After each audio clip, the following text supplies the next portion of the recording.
Nel quartier dei Filippini, dove ancora batte il cor, indifeso, sbandonato della città dell'amor, dove gh'era le botteghe, gh'era sempre pien de gente, ora resta le bellezze, sbandonate in mezzo a niente, resiste forte e impavido, con un po' de malinconia, e il bersagliere, la famosa trattoria.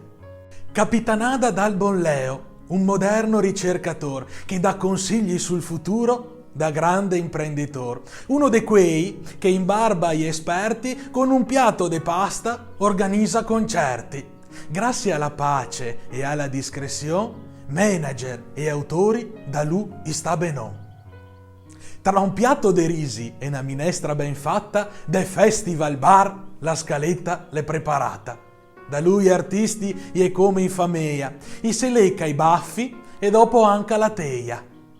E quante risate con Dalla e De Gregori, ciapadi dal Boresso, iridea da parlori. Appena soradi, è rivana portada.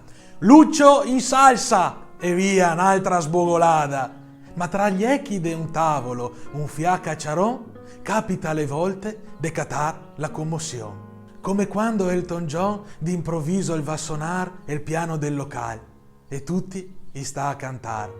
E storie così matte, così fuori dal normale, che solo a Verona le può capitar. E Leopoldo paziente de notte traversa la città per portarle star in letto in una Verona incantata.